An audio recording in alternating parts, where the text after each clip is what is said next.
नमस्कार, मैं प्रियंका और आप देख रहे हैं इंडिया अपनी खबर। अमेरिका और ईरान के बीच तनाव एक बार फिर से बढ़ता नजर आ रहा है। दरअसल अमेरिकी राष्ट्रपति डोनाल्ड ट्रंप ने कहा है कि ईरान के साथ हुआ सीज फायर अब खत्म हो चुका है।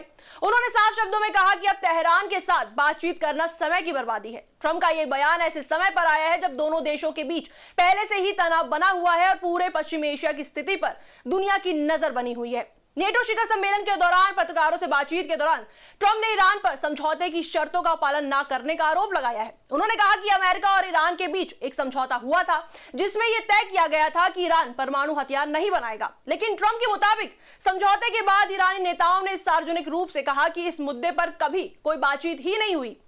ट्रंप ने कहा कि ऐसे हालात में ईरान के साथ आगे बातचीत का कोई मतलब नहीं रह जाता है। इसके बाद ट्रंप ने ईरान पर निशाना साधते हुए कहा कि उन्होंने समझौते का सम्मान नहीं किया। ट्रंप ने आगे यह भी कहा कि अमेरिका ने अपनी तरफ से बातचीत की पूरी कोशिश की, लेकिन ईरान के रवैये ने भरोसे को नुकसान पहुंचाया।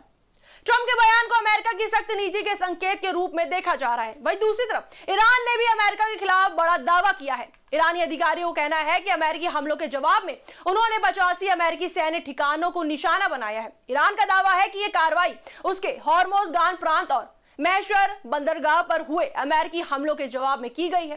अब ईरान के दावों के बाद पूरे खाड़ी क्षेत्र में सुरक्षा व्यवस्था बढ़ा दी गई है। दोनों देशों की सुरक्षा एजेंसियों को अलर्ट पर रखा गया है और लोगों से सतर्क रहने की अपील की गई है। इस घटनाक्रम के बाद पूरे क्षेत्र में तनाव और बढ़ गया है। गौरतलब है कि हाल ही में अमेरिका और ईरान के बीच एक अस्थायी समझौता हुआ था। इसका उद्देश्य दोनों देशों के बीच बढ़ते तनाव को कम करना और परमाणु कार्यक्रम सहित कई विवादित मुद्दों पर बातचीत को आगे बढ़ाना था। उम्मीद की जा रही थी कि इससे क्षेत्र में शांति कायम करने का रास्ता निकलेगा, लेकिन ट्रंप के ताजा बयान के बाद यह साफ संकेत मिलता है कि अमेरिका अब उस समझौते को प्रभावी नहीं मान रहा है। वहीं विशेषज्ञों का मानना है कि यदि दोनों देशों के बीच तनाव इसी तरह बढ़ता जाता है तो इसका असर केवल पश्चिमी एशिया तक सीमित नहीं रहेगा।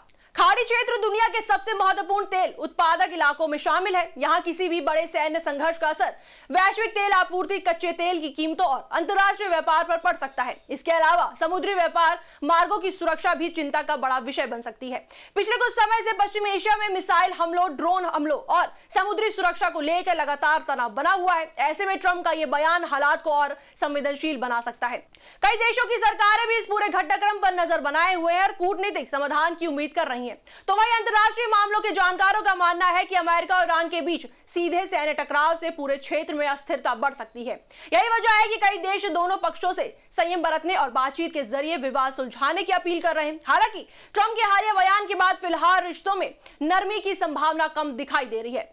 फिलहाल सबसे बड़ा सवाल यही है कि क्या दोनों देशों के बीच बातचीत का कोई नया रास्ता निकलेगा या फिर पश्चिमी एशिया एक बार फिर से बड़े सैन्य टकराव की ओर बढ़ेगा। आने वाले दिनों में अमेरिका और ईरान के अगले कदम पर पूरी दुनिया की नजर बनी हुई है, क्योंकि इन दोनों देशों के फैसलों का असर केवल क्षेत्रीय नहीं बल्कि वैश्विक राजनीति, अर्थव्यवस्था और सुरक्षा पर भी पड़ सकता है। इस पर आपकी क्या राय है, हमें कमेंट सेक्शन में जरूर बताएं। वीडियो को लाइक करें, शेयर करें, मेरे चैनल को सब्सक्राइब करें।